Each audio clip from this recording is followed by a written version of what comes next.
सुबह उठने से लेकर रात को सोने तक आपकी दिनचर्या कैसी होनी चाहिए जिससे आप एक मजबूत और सफल इंसान बन सको। तो चलिए इसे एक कहानी के माध्यम से समझते हैं। तो चलिए कहानी की शुरुआत करते हैं। दोस्तों, सुबह उठते ही सबसे पहले आप क्या करते हैं, यह आपके पूरे दिन की एक मजबूत शुरुआत तय करता है। इस बात से कोई फर्क नहीं पड़ता कि आप एक विद्यार्थी हैं या फिर कोई कर्मचारी। सुबह की एक सही शुरुआत आपके भीतर उत्पादकता की कमी को दूर करता है, अर्थात प्रोडक्टिविटी बढ़ाता है।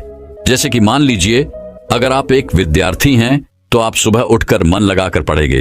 वहीं पर अगर आप एक कर्मचारी हैं तो आप एक सकारात्मक दृष्टिकोण के साथ अपनी पूरी क्षमता से काम करेंगे।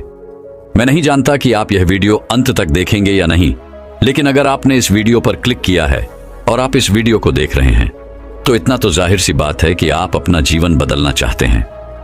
आप अपनी सुबह को बेहतरीन बनाना चाहते हैं। आप अपने सुबह की तरोताजा और मजबूत शुरुआत करना चाहते हैं। वहीं पर यदि मैं आप लोगों से यह कहूं कि आपको सुबह उठना है, व्यायाम करना है या फिर ध्यान करना है, एक अच्छी सी किताब पढ़नी है और साथ ही एक गिलास पानी पीना है और ऐसे ही कई सारे काम, तो क्या आप इन आदतों को अपने जीवन में अपना पाएंगे? इसका जवाब है नहीं, क्योंकि अच्छी आदत तो हम सभी को पता होती है, लेकिन फिर भी हम चाहकर भी उन अच्छी आदतों को अपने जीवन में उतार नहीं पाते। और मैं जानता हूं कि आप में से हर कोई अपने जीवन में उन अच्छी आदतों को उतारना चाहता है, लेकिन वह उसके लिए कोई आसान और छोटा रास्ता ढूंढ रहा है।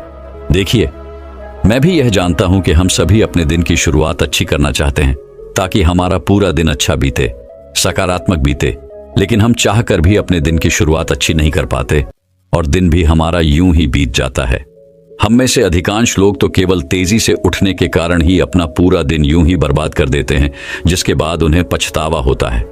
वह ये सोचते रह जाते हैं कि काश मैं जल्दी उठा होता और मैंने अपने इस दिन की शुरुआत अच्छी तरह से की होती, तो आज का ये मेरा दिन बहुत अच्छा जाता। लेकिन क्या केवल सोचने मात्र से आपका ये दिन बेहतर हो सकता है? क्या आपने कभी इसके बारे में सोचा है?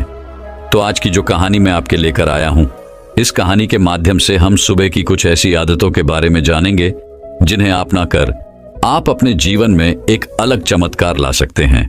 अर्थात आप अपने जीवन को पूरी तरह से बदल सकते हैं और आपका हर एक दिन, हर एक सुबह पहले से कहीं ज्यादा बेहतरीन हो जाएगी।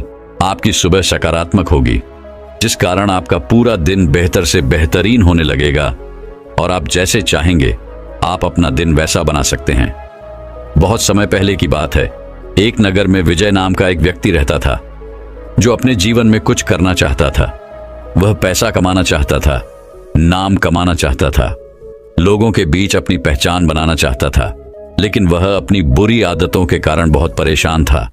वह अपने इन बुरी आदतों को बदलना तो चाहता था, लेकिन वह चाहकर भी अपनी इन बुरी आदतों से पीछा नहीं छुड़ा पा रहा था।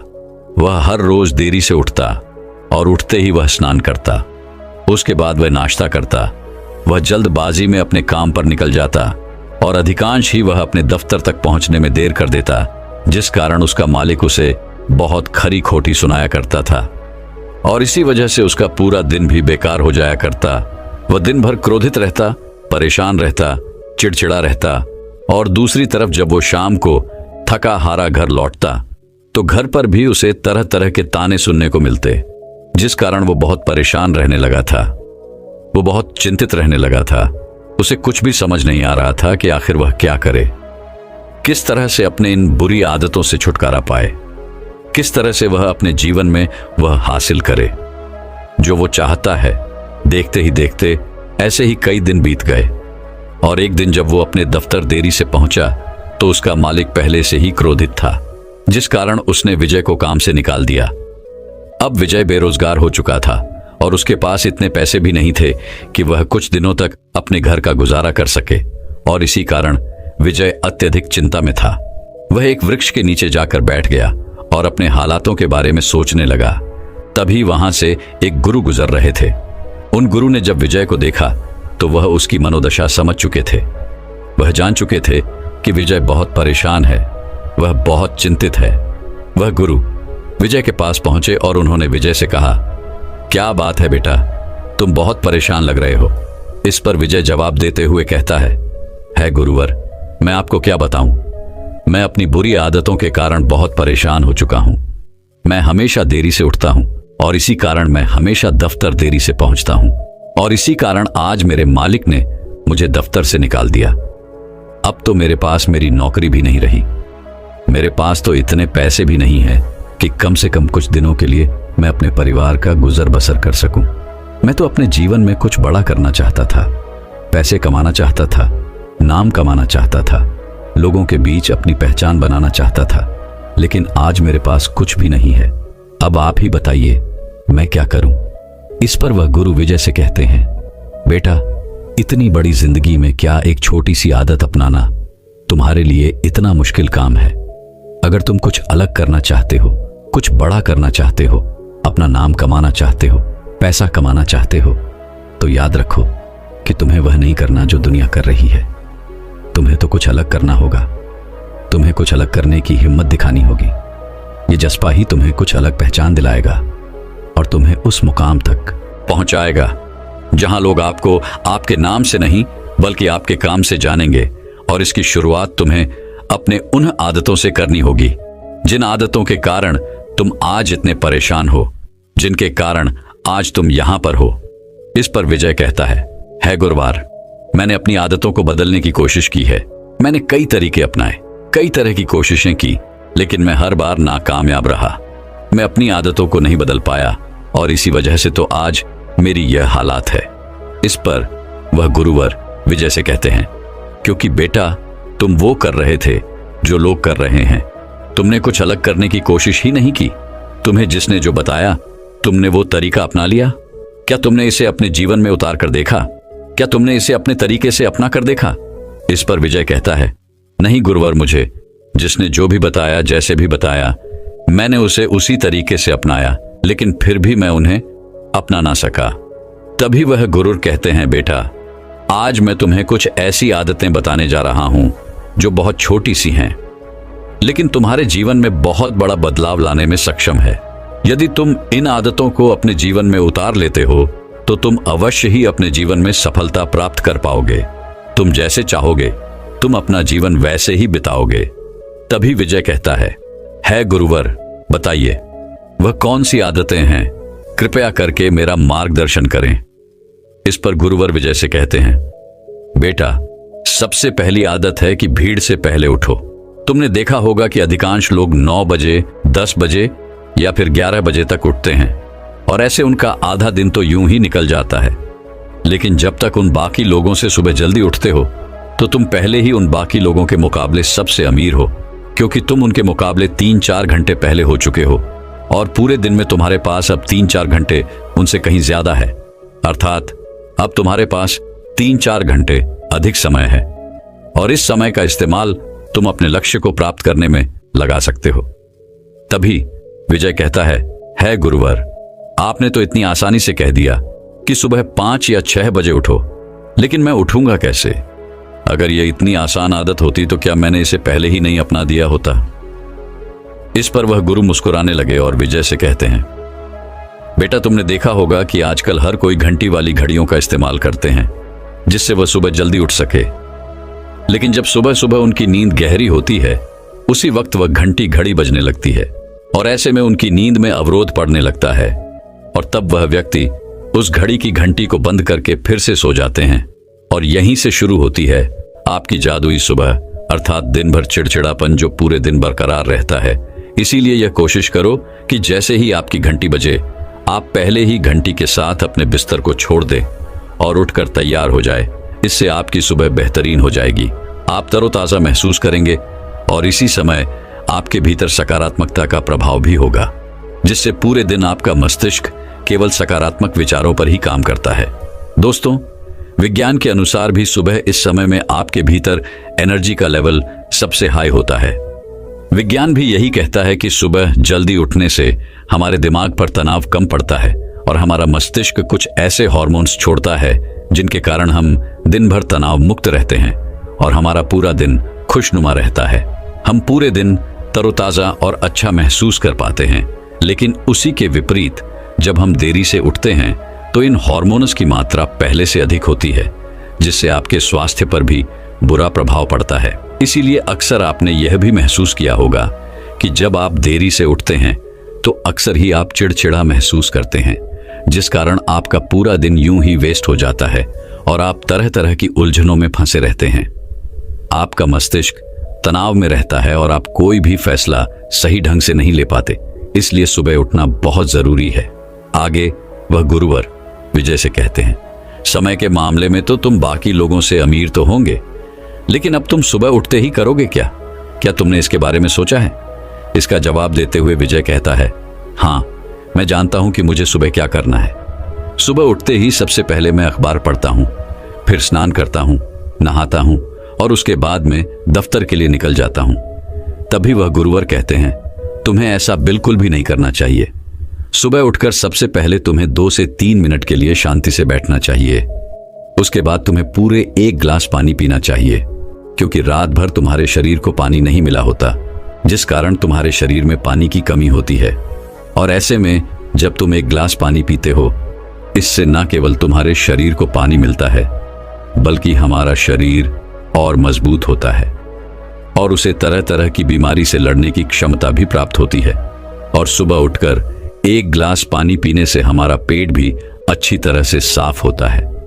साथ ही यह हमारे पाचन तंत्र को भी मजबूत करने में हमारी बहुत मदद करता है। दोस्तों, आपने देखा होगा कि आजकल लोग तरह तरह की क्रीम का इस्तेमाल करते हैं ताकि उनका चेहरा अच्छा और चमकदार दिख सके।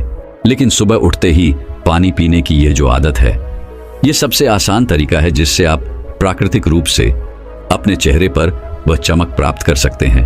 और 1 गिलास पानी पीने से आपके शरीर के भीतर बैठी हुई वह सारी गंदगी भी बाहर निकल जाती है और हमारा खून भी साफ होने लगता है। इसलिए सुबह उठकर 1 गिलास पानी पीना आपके लिए बहुत ज्यादा जरूरी है। लेकिन आपने देखा होगा कि हम में से अधिकांश लोग सुबह उठते ही सबसे पहले अपने मोबाइल को देखते हैं। उसके अंदर क्या नोटिफिकेशन आई है, क्या कुछ नया आया है, क्या नई खबर आई है? ऐसा आपको बिल्कुल भी नहीं करना चाहिए।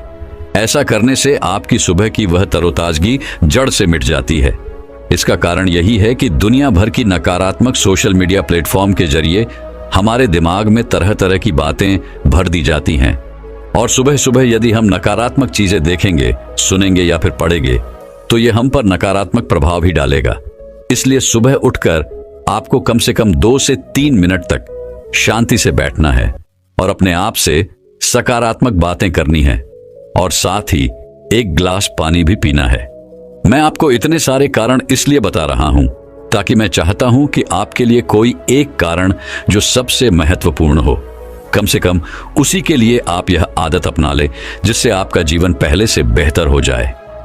आगे वह गुरुवर विजय से कहते हैं, बेटा, तुम सुबह जल्दी उठ भी गए और तुमने 1 गिलास पानी भी पी लिया, लेकिन अब उसके बाद तुम्हें क्या करना चाहिए, यह भी ध्यान से सुन लो। आगे वह गुरुवर विजय को अगली आदत बताते हुए कहते हैं, 1 गिलास पानी पीने के बाद हम में से अधिकांश लोग नाश्ता करने चले जाते हैं, लेकिन तुम्हें ऐसा नहीं करना है। तुम्हें नाश्ता करने से पहले अर्थात खाली पेट कम से कम 10 मिनट के लिए व्यायाम करना है, या फिर तुम चाहो तो ध्यान भी कर सकते हो। और यदि तुम यह पहले से ही करते हो तो कम से कम तुम्हें 20 मिनट या फिर 30 मिनट के लिए व्यायाम करना शुरू करना चाहिए। और यदि तुम यह नहीं करते हो तो तुम्हें केवल 10 मिनट से ही इसकी शुरुआत करनी चाहिए। तभी विजय उन गुरुवर की बात को काटते हुए कहता है गुरुवर, मैंने व्यायाम करने की कोशिश की है, लेकिन केवल 1 या 2 दिन, उसके बाद मैं व्यायाम नहीं कर पाता, क्योंकि मेरे शरीर में बहुत दर्द होने लगता है और फिर व्यायाम करने का मन ही नहीं होता। इसलिए मैं 1 या 2 दिन के बाद व्यायाम नहीं कर पाता। इस पर वह गुरु मुस्कुराने लगे और विजय से कहते हैं, बेटा, शुरुआती दिनों में आपको व्यायाम करने में थोड़ी सी परेशानी तो अवश्य आएगी, बदन भी दर्द होगा, क्योंकि आपके शरीर को व्यायाम करने की आदत नहीं है और आपने अचानक ही व्यायाम करना शुरू कर दिया, जिससे आपके शरीर की ऊर्जा की खपत होती है, जिससे आंख थकान महसूस करने लगते हैं, आंख को दर्द भी महसूस होता है और इसी कारण हम व्यायाम करना छोड़ देते हैं। लेकिन 3 से 4 दिन के बाद यदि तुम लगातार व्यायाम करते हो तो तुम्हारा यह दर्द खत्म हो जाएगा और देखते ही देखते यह तुम्हारी आदत भी बन जाएगी और व्यायाम करने से तुम पहले से अधिक तरोताजा महसूस कर पाओगे। तुम पूरे दिन भर अपने शरीर में वह ऊर्जा महसूस कर पाओगे और इससे तुम्हारे शरीर में सकारात्मक ऊर्जा का प्रवाह भी होगा, जिससे तुम दिन भर कोई भी फैसले बड़ी आसानी से ले पाओगे। व्यायाम करने से हमारा मस्तिष्क काफी चुस्त और तंदुरुस्त रहता है। आगे वह गुरुवर विजय से कहते हैं, बेटा तुम सुबह उठे, तुमने एक गिलास पानी पिया और उसके बाद तुम व्यायाम भी कर चुके, लेकिन अब आगे तुम्हें क्या करना चाहिए? इस पर विजय कहता है गुरुवर, अब मुझे स्नान कर लेना चाहिए और उसके बाद एक अच्छा सा नाश्ता करना चाहिए। तभी गुरुवर विजय से कहते हैं, नहीं, तुम्हें ऐसा बिल्कुल नहीं करना। जब तुम व्यायाम कर लोगे या फिर ध्यान कर लोगे तो उसके तुरंत बाद तुम्हें अपने आप से सकारात्मक बातें करनी है, क्योंकि यही बिल्कुल सही समय है जब आप ध्यान के तुरंत बाद स्वयं से कुछ सकारात्मक वाक्य कहते हो। तो ऐसे समय पर हमारा पूरा ध्यान केवल हमारे वाक्य पर होता है और यह बात सीधे हमारे अवचेतन मन तक पहुंचती है, जिससे हमारा अवचेतन मन सकारात्मक होने लगता है। और यदि तुम अपने दिन की शुरुआत सकारात्मक विचारों के साथ करते हो तो सुबह की शुरुआत करने से आपका पूरा दिन सकारात्मक लोगों और वातावरण के साथ ही बीतेगा। और जब तुम्हारा हर एक दिन सकारात्मक होने लगता है, जब तुम्हारा हर एक दिन सकारात्मक बीतने लगता है, तो तुम अच्छा महसूस कर पाते हो, तुम खुश महसूस कर पाते हो और देखते ही देखते तुम्हारा पूरा जीवन परिवर्तित होने लगता है। आगे वह गुरुवर विजय से कहते हैं, इसके बाद अब तुम्हें स्नान करना चाहिए। स्नान के बाद तुम्हें नाश्ता करना चाहिए, लेकिन याद रहे कि तुम्हें नाश्ते में फलों का सेवन करना चाहिए, या फिर तुम कुछ ऐसा नाश्ता कर सकते हो जो बहुत हल्का हो, आसानी से पच सके, जिससे तुम्हारे शरीर को उस नाश्ते को पचाने में ज्यादा मेहनत नहीं करनी पड़े और तुम्हारा शरीर भी ज्यादा ऊर्जावान बना रहेगा। आगे वह गुरुवर विजय को अगली आदत बताते हुए कहते हैं, नाश्ता करने के बाद अब तुम्हें यह निर्धारित करना है कि तुम्हें आज के दिन कौन कौन से काम पूरे करने हैं। तुम्हें एक पेन और पेपर पर वो सारे काम लिखो जो आज के दिन तुम्हें पूरे करने हैं। और सच कहूं तो यह बहुत मुश्किल भी नहीं है, लेकिन अक्सर यह हर दिन एक ही जैसा होता है। दोस्तों, मान लीजिए जैसे कि आप एक विद्यार्थी हैं तो आपको विद्यालय जाना होगा और विद्यालय से आने के बाद आपको जो भी घर काम मिला है वह आपको पूरे करने होंगे। और उसके बाद आप चाहें तो पढ़ाई कर सकते हैं या फिर आप चाहे तो खेलने जा सकते हैं। और उसके बाद बीच बीच में आप भोजन भी ग्रहण कर सकते हैं और फिर शाम को अपना भोजन ग्रहण करने के बाद आप सो जाएंगे। कुछ इसी तरह से एक कर्मचारी का भी रूटीन होता है और आप चाहें तो समय अनुसार इसमें बदलाव भी ला सकते हैं। जैसे कि मान लीजिए आप कोई नौकरी करते हैं और आज के दिन कोई छुट्टी है, तो आज आप यह तय कर सकते हैं कि आप कुछ अलग करने वाले हैं। आप उसके अनुसार अपने समय में बदलाव भी कर सकते हैं। यह आदत भले ही छोटी सी है और हो सकती है कि यह आपको उहाव भी लगे, लेकिन यकीन मानिए कि यह रोज रोज आपको यह समझाए कि आखिर आपने कल क्या किया था और आज क्या किया है। आप पहले से कितना बेहतर हुए हैं, यह देखने में यह आपकी बहुत मदद करेगा। आगे वह गुरुवर विजय से कहते हैं, अगली आदत जो तुम्हें तुम्हारा लक्ष्य पाने में तुम्हारी मदद करेगी और वह है कदम उठाना। क्योंकि हम में से अधिकांश लोग अपने लक्ष्य को पाने के लिए कदम ही नहीं उठाते। वे लोग यह सोचते हैं कि कोई और आकर उनकी मदद करेगा, लेकिन ऐसा कभी नहीं होने वाला। दोस्तों, मानसिक दर्शन अर्थात विजुअलाइजेशन, क्या आप यह मानते हैं कि जिस लक्ष्य को हम अपने जीवन में पाना चाहते हैं उसे हासिल करने के लिए हमें उसे रोज याद रखना जरूरी है? वैसे इसके ऊपर हमने अलग से एक वीडियो बना रखा है, आप चाहें तो उसे भी जाकर के देख सकते हैं। हमें उस लक्ष्य को रोज महसूस करना जरूरी है। अपने सांसों से उसे अपने अंदर अर्थात अपने अंतर मन में लाना जरूरी है। यह चीज भले ही आपको छोटी सी लग रही हो, लेकिन यह हमारे लक्ष्य को पाने के लिए उतनी ही बड़ी भूमिका निभाती है। केवल रोज 5 से 10 मिनट के लिए मानसिक दर्शन करने पर न केवल हम अपने औचित्य मन को फिर से तैयार करते हैं, बल्कि उन लक्ष्यों को भी अपने जीवन में पाने के लिए उन्हें आकर्षित करते हैं। इसलिए विजुअलाइजेशन अर्थात मानसिक दर्शन सुबह का एक बहुत महत्वपूर्ण हिस्सा है और यह आप सभी के जीवन में होना ही चाहिए। आप सभी के हर एक दिन में होना ही चाहिए और इसे आप अपने समय के अनुसार, अपनी सुविधा के अनुसार किसी भी समय कर सकते हैं, जैसे सुबह उठने के तुरंत बाद या फिर ध्यान करने के बाद या नहाने के बाद और अगर नहाने के बाद तुरंत आप उस शक्ति का स्मरण करते हैं तो अवश्य ही वह आपके जीवन का हिस्सा बन जाएगी। दोस्तों, ईश्वर का स्मरण करना और उन्हें धन्यवाद देना न केवल हमें एक सकारात्मक दृष्टिकोण प्रदान करता है, बल्कि हमारे सशक्त विचारों को, हमारे लक्ष्य को, मानसिकता को, हमारी कृतज्ञ स्वभाव को इस ब्रह्मांड से जोड़ देता है। और जब आप उस शक्ति से जुड़ जाते हैं तो आपके पास पूरे दिन भर हर बड़ी से बड़ी चुनौती का सामना करने के लिए सकारात्मक दृष्टिकोण होता है। यानी एक ऐसी मानसिकता जो किसी भी समस्या का सामना करने में पूरी तरह से सक्षम होती है। इसलिए यह भी बहुत जरूरी है कि आप उस शक्ति को याद करें और उसके प्रति कृतज्ञता व्यक्त करें। आखिर में गुरुवर विजय को आखिरी आदत बताते हुए कहते हैं, सुबह उठकर कुछ अच्छा पढ़ना या लिखने की आदत डालो, क्योंकि अच्छा पढ़ने या लिखने की आदत न केवल हमें मानसिक रूप से ही नहीं बेहतर बनाती है, बल्कि यह हमारे शब्द भंडार को भी विकराल रूप देती है, जिससे हम किसी के सामने भी बात करने में अच्छी तरह से शब्दों का प्रयोग कर पाते और हमें यह भी समझ में आता है कि कौन से शब्द किसके सामने इस्तेमाल करने चाहिए, और इसे हमारे विचारों को, हमारे मानसिकता को और जीवन की चुनौतियों को देखने के हमारे नजरिए को एक नया आईना मिलता है। मैं जानता हूं कि पढ़ना और लिखना यह आदत इतनी आसानी से नहीं पड़ने वाली। इसके लिए आपको निरंतर इसका अभ्यास करना होगा, और आप चाहें तो इसे वैकल्पिक तौर पर कर सकते हैं, अर्थात अल्टरनेटिव दिन आप यह कर सकते हैं। जैसे कि मान लीजिए आप एक दिन लिखते हैं और एक दिन पढ़ते हैं, या फिर आप चाहें तो एक सप्ताह पढ़ सकते हैं और एक सप्ताह लिख सकते हैं। और लिखने में आप चाहें तो आप अपने लक्ष्य के बारे में लिख सकते हैं। आप सकारात्मक वाक्य लिख सकते हैं, सकारात्मक बातें लिख सकते हैं, जिससे हमारी मानसिकता को बदलने में बहुत मदद मिलती है, जिससे हमारी सोच में परिवर्तन भी आता है और हम सकारात्मकता की ओर आगे बढ़ने लगते हैं और हम सकारात्मक कदम उठाने लगते हैं।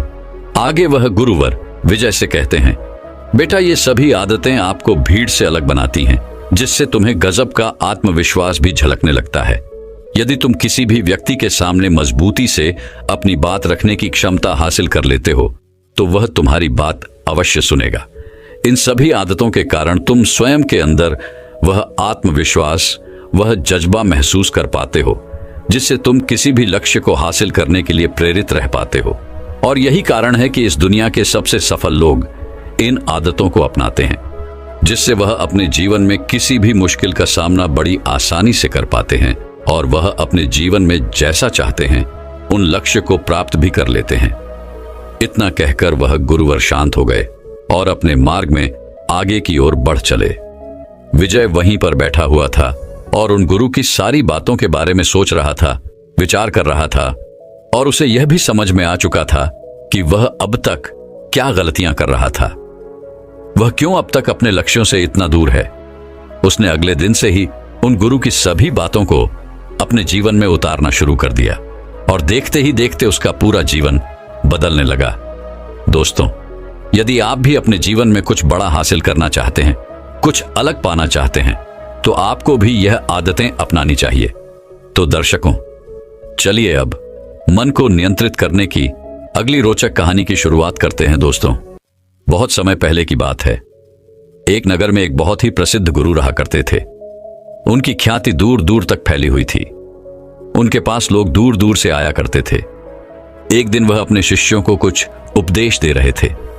वह कह रहे थे, हमारा मन बहुत शक्तिशाली है, इसकी शक्ति अपार है। जिसने भी अपने मन पर नियंत्रण पा लिया वह अपने जीवन में कुछ भी पा सकता है। अपने मन का इस्तेमाल करके तुम वो सब कर सकते हो, तुम वो सब पा सकते हो जो तुम चाहते हो, और इसमें तुम्हें कोई नहीं रोक सकता। वहां पर उपस्थित सभी शिष्य उन गुरु की सारी बातें ध्यानपूर्वक सुन रहे थे। तभी एक शिष्य खड़ा हुआ और उसने उन गुरुवर से कहा, एच गुरुवर, आखिर यह मन क्या है, हम कौन हैं और इस ब्रह्मांड में हमारा अस्तित्व क्या है। इस पर गुरु मुस्कुराने लगे और अपने उस शिष्य से कहते हैं, तुम कौन हो, पहले तुम मुझे यह बताओ। इस पर मनुष्य कहता है, हे गुरुवर, मैं एक लड़का हूं, मैं आप ही के साथ इसी आश्रम में रहता हूं। मेरा नाम पृथ्वी है और मैं आपका एक शिष्य हूं। इस पर वह गुरु अपने उस शिष्य से कहते हैं, ठीक है, मैं ये समझ गया कि तुम्हारा नाम पृथ्वी है और तुम मेरे साथ मेरे आश्रम में ही रहते हो। तुम मेरे एक शिष्य हो। लेकिन यह तो तुम्हारा शरीर है जो हमें इस दुनिया में दिखाई दे रहा है, लेकिन आपके भीतर जो आपके शरीर को चलाने वाली शक्ति है वह तो दिखाई नहीं देती। और शरीर को चलाने वाली चैतन्य शक्ति को ही हम आत्मा कहते हैं। तभी मनुष्य एक बार फिर उन गुरुवर से कहता है, हे गुरुवर, ये आत्मा क्या होती है? इस पर वह गुरुवर अपने शिष्य के इस सवाल का जवाब देते हुए कहते हैं, भंते, आत्मा हमें दिखाई नहीं देती, हम उसे केवल महसूस कर सकते हैं। ठीक उसी तरह जिस तरह यह हवा जिसे हम देख नहीं सकते लेकिन इसे हम महसूस जरूर कर सकते हैं। दोस्तों, ठीक उसी तरह से बिजली भी है। बिजली से चलते पंखे को हम देख सकते हैं, लेकिन बिजली अर्थात उसे चलाने वाली ऊर्जा अदृश्य है। बिजली के बिना उस पंखे का कोई अस्तित्व नहीं। आगे वह गुरु अपने शिष्य से कहते हैं, ठीक इसी प्रकार हमारी आत्मा जब हमारे शरीर को छोड़कर चली जाती है तो हमारे शरीर का कोई अस्तित्व नहीं रह जाता। हमारा अस्तित्व वहीं पर समाप्त हो जाता है, जिसे हम मृत्यु कहते हैं। तभी मनुष्य एक बार फिर से खड़ा होता है और उन गुरुओं से कहता है, आप तो हमें मन के बारे में बता रहे थे, फिर आखिर हमारे मन और हमारी आत्मा का क्या संबंध है? इस पर वह गुरु कहते हैं, अपने शिष्य को समझाते हुए कहते हैं, भंते, हमारी आत्मा 3 काम करती है, मन, बुद्धि और संस्कार। चलो मैं तुम्हें इसे एक उदाहरण के तौर पर समझाता हूं। जब भी तुम्हारे सामने परीक्षा निकट होती है तो उस समय तुम्हें अधिक से अधिक पाठ्यक्रमों को याद करने की आवश्यकता पड़ती है। और ठीक उसी समय हमारे मन में से एक आवाज आती है कि मैं इतना सब कुछ एक दिन में याद नहीं कर सकता, लेकिन हाँ, मैं नकल जरूर कर सकता हूँ या फिर मैं किसी से पूछ सकता हूँ। ठीक इसी प्रकार हमारे मन में कई प्रकार के विचार उत्पन्न होने लगते हैं और जब आप इन सब विचारों को पढ़कर किसी एक विचार पर निर्णय लेते हैं, अर्थात किसी एक विचार पर संकल्प लेते हैं, तो इसी फैसले को बुद्धि कहते हैं। और वहीं पर यदि आपकी बुद्धि भी आपसे यही कहती है, हाँ, तुम नकल करके अवश्य ही उत्तीर्ण हो जाओगे और ऐसा करना सही है, तो ये हो गया आपका संस्कार। और एक बार यदि आपका संस्कार बन गया तो सोच किसी काम की नहीं रह जाती, संस्कार ही हमारे व्यवहार में रह जाता है। जैसे कि अभी आप किसी के बच्चे हैं, किसी के भाई, किसी के बहन, किसी की माता या फिर पिता, सभी के जीवन में आप एक अलग और अहम भूमिका निभाते हैं। आपकी अलग अलग जिम्मेदारियां भी हैं, लेकिन आप हैं तो एक ही। ठीक इसी प्रकार हमारी आत्मा भी है, वह है तो एक ही, लेकिन वह 3 अलग अलग काम करती है, मन, बुद्धि और संस्कार। और हमारी आत्मा की सबसे पहली सोच में शक्ति है मन, क्योंकि हमारा मन बहुत शक्तिशाली होता है। इसमें अपार शक्ति होती है। मन में ही सोचने और विचारने की क्षमता होती है। हमारे मन में ही इच्छा शक्ति और कल्पना शक्ति जागती है। मन से ही हम महसूस करते हैं और जब हम अपने मन की सख्ती के अधीन हो जाते हैं तो हम अपने हर कार्य को मन की संतुष्टि के लिए करने लगते हैं। जो कार्य सरल होता है उसे तो हम बड़ी आसानी से कर लेते हैं, लेकिन जो भी कार्य थोड़ा सा भी मुश्किल होता है, जिन्हें पूरा करने में हमें थोड़ी मेहनत करनी पड़ती है, उसके लिए हमें एक सशक्त विचार और मजबूत संकल्पनाओं की आवश्यकता पड़ती है। लेकिन जब हम उस कार्य को नहीं कर पाते तो हम अपने आप को अर्थात अपने मन को दोष देने लगते हैं, उसे कोसने लगते हैं। लेकिन हम ये भूल जाते हैं कि हमारा मन अत्यधिक चंचल है, ठीक उसी चंचल घोड़े की तरह जो हर दिशा में लगातार भागता रहता है। मन उस जिद्दी बच्चे की तरह होता है जो किसी की बात नहीं मानता और अंततः उसे जो चीज चाहिए वह उसे हासिल करके ही रहता है। और जब हम अपने आत्मा के अस्तित्व को नकार करके शरीर को ही अपनी पहचान बनाते हैं तो हम अपने मन के अधीन हो जाते हैं। इतना ही नहीं, हम अन्य व्यक्तियों के मन को लुभाने वाले वस्त्रों और तरह तरह की चीजों का आचरण भी करने लगते हैं। तभी मनुष्य उन गुरुवर से कहता है, हे गुरुवर, तो क्या केवल हमारे मन हमें केवल भटकाने का ही कार्य करता है? क्या इसका और कोई कार्य नहीं? इस पर वह गुरु कहते हैं, उस शिष्य से कहते हैं, भंते, हमारे मन का दूसरा पहलू भी है। हमारा मन अन्य शक्तियों और संभावनाओं का भंडार है। जब से इस ब्रह्मांड की उत्पत्ति हुई है तब से ही हमारा मन भी है और यह नश्वर है, अर्थात इसे कभी मारा नहीं जा सकता।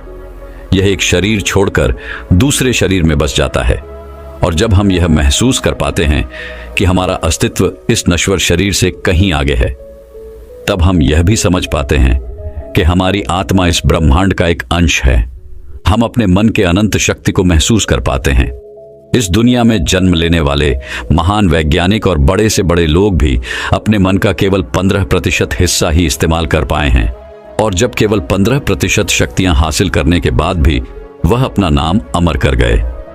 तो जरा एक बार के लिए अंदाजा लगाइए कि अगर आपने अपने मन का 100% इस्तेमाल कर लिया तो आप किस प्रकार की संभावनाओं को हासिल कर सकते हैं। एक औसत व्यक्ति अपने मन का केवल 5% हिस्सा ही इस्तेमाल कर पाता है, और बची हुई सारे 95% शक्तियां हमारे मित्र के साथ ही यूं ही व्यस्त हो जाती हैं। हमारे मन में हर रोज हजारों विचार जन्म लेते हैं, और जब वैज्ञानिकों ने हमारे मन पर शोध की तो उन्हें पता लगा कि ये मुख्य 4 प्रकार के होते हैं, जिनमें सबसे पहला है सकारात्मक विचार। लेकिन इनकी मात्रा बहुत कम होती है। जो भी व्यक्ति सकारात्मक विचार रखता है वह जीवन में कुछ भी हासिल कर सकता है। वह हमेशा खुश और आनंदित रहता है। वह किसी भी बड़ी से बड़ी समस्या या परिस्थितियों का सामना करने में सक्षम होता है। अगला है नकारात्मक विचार। इसमें बुराई, कमजोरी और विकृत मानसिकता वाले विचारों का समावेश होता है। ऐसे व्यक्ति हमेशा एक दूसरे से शिकायत करते रहते हैं। वह एक दूसरे से जलते हैं, ईर्ष्या करते हैं, और वह अपने जीवन में कभी कुछ हासिल नहीं कर पाते। तीसरा है आवश्यक विचार।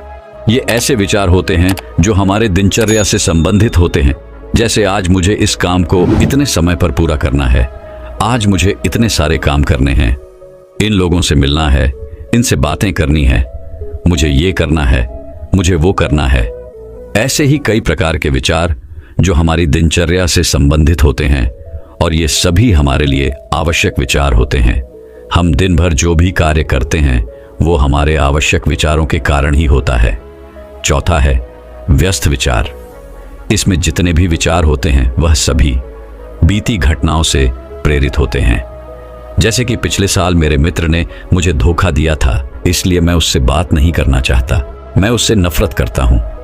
इन विचारों में हम व्यक्त कर ही दुख लेते हैं, सुनी सुनाई बातों के बारे में सोचते रहते हैं, और मन ही मन परेशान होकर अलग अलग विचार सोचते रहते हैं।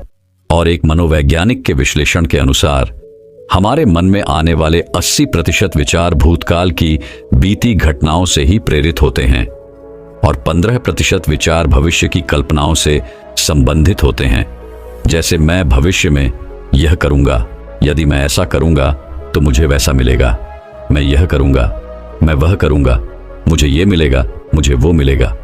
और बचे हुए केवल 5% विचार ही हम वर्तमान में रहकर जीते, अर्थात वर्तमान समय से संबंधित होते हैं, जबकि हम ये भूल जाते हैं कि वर्तमान हमारे लिए कितना कीमती है, और ये आप भी अच्छी तरह से जानते हैं। तभी शिष्य एक बार फिर उन गुरुर से कहता है, हे गुरुवर, आखिर यह व्यर्थ के विचार हमारे जीवन पर किस प्रकार प्रभाव डालते हैं? इसका जवाब देते हुए वह गुरुवर अपने उस शिष्य से कहते हैं, भंते, जब हम अपने विचारों को अपनी बौद्धिक शक्ति से खुद पर हावी कर लेते हैं तो यह हमारे संस्कार बन जाते हैं, और यही संस्कार हमारे व्यवहार में भी झलकता है, और यही हमारे जीवन में घटने वाली घटनाओं का निर्धारण भी बनता है। मान लीजिए, क्या आपने हाल ही में कोई ऐसा बुरा अनुभव किया है जिसे आप भुलाना चाहते हैं लेकिन आप भुला नहीं पा रहे?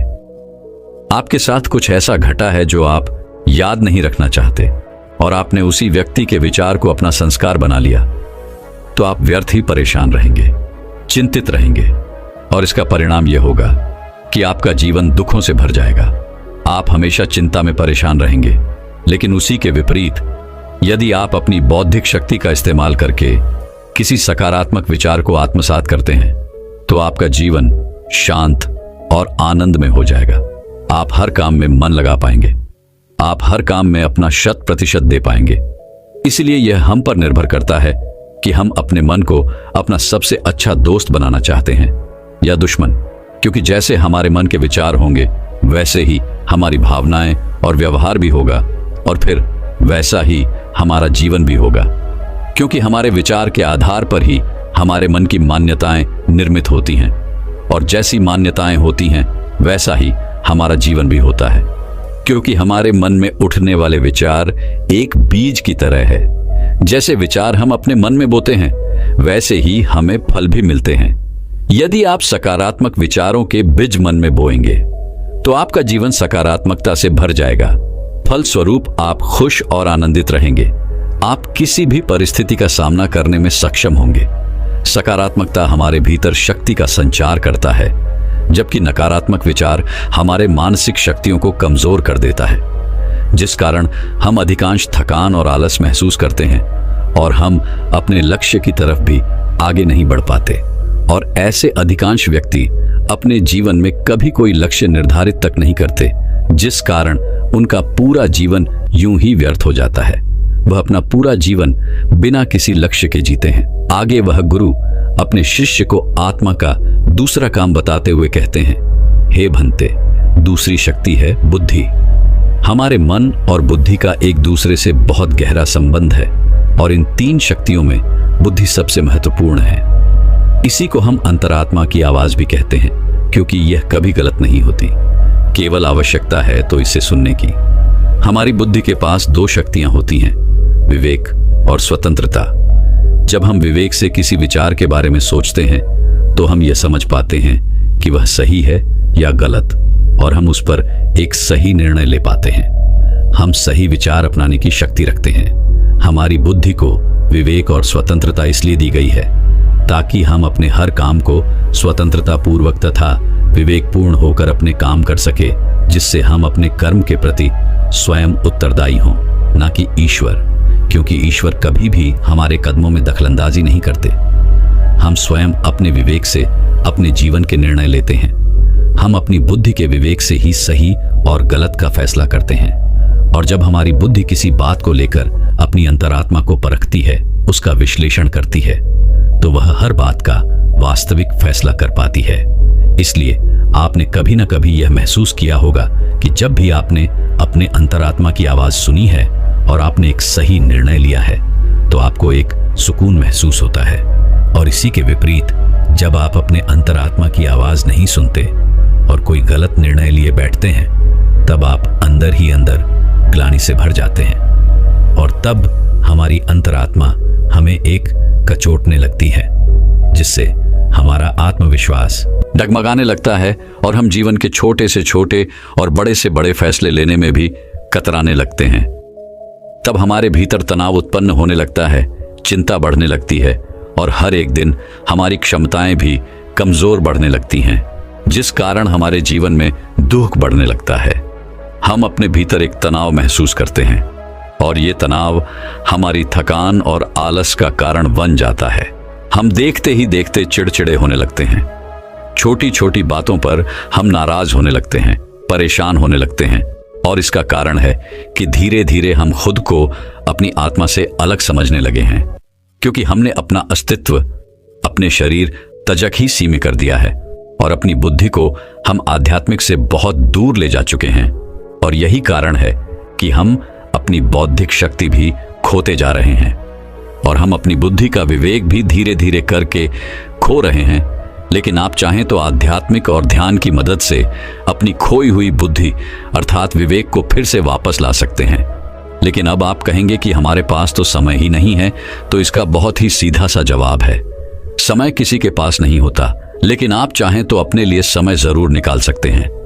सुबह सुबह आप योगा आभास कर सकते हैं, ध्यान कर सकते हैं, अपनी बुद्धि को विवेक और स्वतंत्रता का उपहार दे सकते हैं, और अपना जीवन खुशी और खुशहाली से भर सकते हैं। अपना जीवन असंख्य सकारात्मक भावनाओं से भर सकते हैं।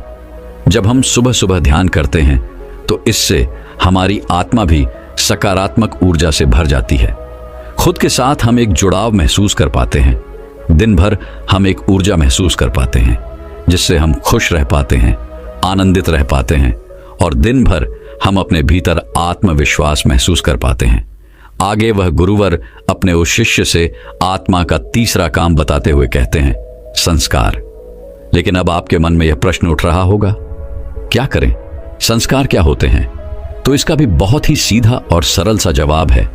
मन में आने वाले विचारों को जब हम अपनी बुद्धि के तराजू पर तोलते हैं और सही और गलत में से किसी एक विचार को जब हम चुन लेते हैं, तो वही हमारा संस्नम कार्व जाता है और हमारे जीवन का निर्धारण करता है, और हमारे संस्कार ही हमारे व्यवहार में उतरते हैं, जो हमारे कामों को भी संचालित करते हैं, और यही हमारे व्यक्तिगत अर्थात हमारी पर्सनालिटी का निर्माण भी करते हैं। हमारा मन, बुद्धि और संस्कार तीनों एक दूसरे से जुड़े हुए हैं। वह तीनों एक दूसरे को प्रभावित करते हैं। अगर सरकार अच्छे हैं तो मन और बुद्धि भी सकारात्मक रूप से अच्छी तरह काम करती है। ये बात तो आप भली भांति जानते होंगे कि इस पृथ्वी पर असंख्य लोग हैं, लेकिन उन सभी के संस्कार एक दूसरे से अलग है। उन सभी का आचरण भिन्न है, और जिसका कारण है संस्कार। और ये संस्कार भी 5 प्रकार के होते हैं, जिनमें सबसे पहले है मूल संस्कार। जब परमात्मा के धाम से आत्मा इस दृष्टि पर आती है, तब वह पवित्र और 7 गुनी संस्कारों से भरपूर और होती है। और यही कारण है कि जब भी हम किसी छोटे नवजात शिशु को देखते हैं, तब हम उसके प्रति आकर्षित होने लगते हैं, क्योंकि उसमें हमेशा हमें प्रेम, सकारात्मक भावना ही नजर आती है।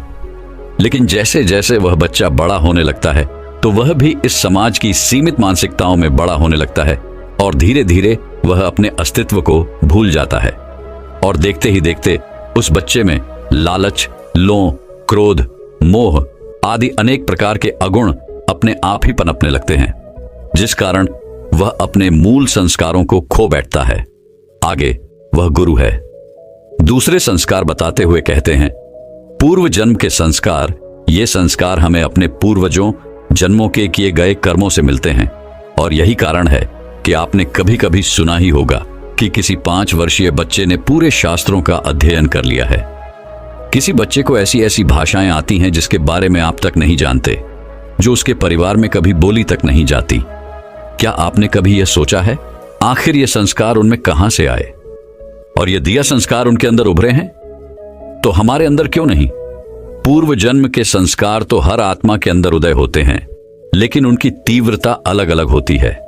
जब पूर्व जन्म के संस्कार हमारी बुद्धि पर हावी हो जाते हैं, तो हमारा विवेक काम नहीं करता और स्वतंत्रता छिन जाती है। हमारी इंद्रियां उन्हीं संस्कारों के अनुरूप काम करने लगती हैं। तीसरा है गर्भ संस्कार। ये संस्कार हमें माता के गर्भ में ही मिलता है।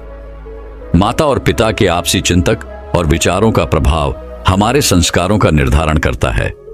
आपने ये बात तो अवश्य ही सुनी होगी, अभिमन्यु को भी चक्रव्यूह को तोड़कर अंदर जाने का संस्कार मिला था, लेकिन उन्हें बाहर निकलने का संस्कार नहीं मिल पाया, क्योंकि उनकी माता को नींद आ जाने के कारण वह आगे की कथा नहीं सुन पाई थी। चौथा संस्कार है हमारे वातावरण, जिसे आप संगति कह सकते हैं। अगर हमारी संगति अच्छी रहती है तो हमारी आदतें और आचरण भी अच्छे और सकारात्मक होते हैं।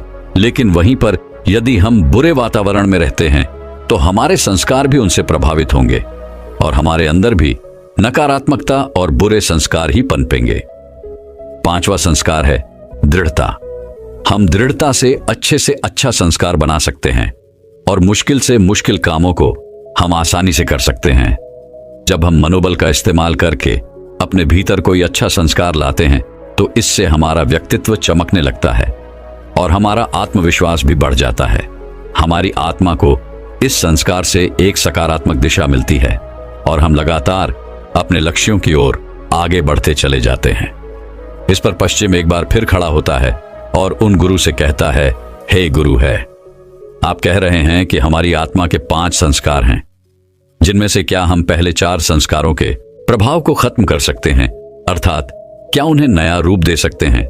इसका जवाब देते हुए बदुरई अपने शिष्य से कहते हैं, हाँ, यदि तुम चाहो तो अपने भीतर उन 4 संस्कारों को एक बार फिर से निर्मित कर सकते हो, और इसके लिए तुम्हें 5वें संस्कार का इस्तेमाल करना होगा, अर्थात दृढ़ शक्ति और मनोबल से।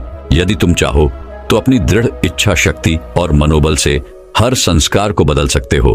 दृढ़ता की यह शक्ति हर व्यक्ति में होती है, लेकिन आवश्यकता है तो केवल इसे जागृत करने की, और इसके लिए हर एक व्यक्ति को एक सकारात्मक संकल्प की आवश्यकता पड़ती है, क्योंकि आपका यही एक दृढ़ संकल्प आपको आपकी आत्मा से जोड़ देगा, जिससे आप अपने भीतर उन 4 संस्कारों को, अर्थात अपनी क्षमताओं को जैसा चाहें पैसा रूप दे सकते हैं। और इसे ही हम आत्मिक ऊर्जा कहते हैं। इसका इस्तेमाल करके तुम अपने जीवन को एक नई दिशा दे सकते हो। तुम जैसा चाहो वैसा पा सकते हो। तुम जो भी लक्ष्य चाहो उसे हासिल कर सकते हो। बस इसके लिए तुम्हें अपनी दृढ़ इच्छा शक्ति को और मजबूत करना होगा और उस पर कायम रहना होगा। इतना कहकर वह गुरुवर शांत हो गए और शिष्य भी अच्छी तरह समझ चुका था कि आखिर उसे क्या करना है, वह किस तरह से इन सभी शक्तियों का इस्तेमाल करेगा और अपने जीवन में अपने लक्ष्य को हासिल करेगा। दोस्तों, मैं उम्मीद करता हूं कि यह कहानी सुनने से आपके जीवन में अच्छे बदलाव आए होंगे। आपको इस वीडियो से क्या सीखने मिला ये कमेंट करके जरूर बताएं और अपने परिवार, दोस्तों या आपके करीबी इंसान के साथ ये कहानी शेयर करके उन्हें भी इस ज्ञान से परिचित करवाएं।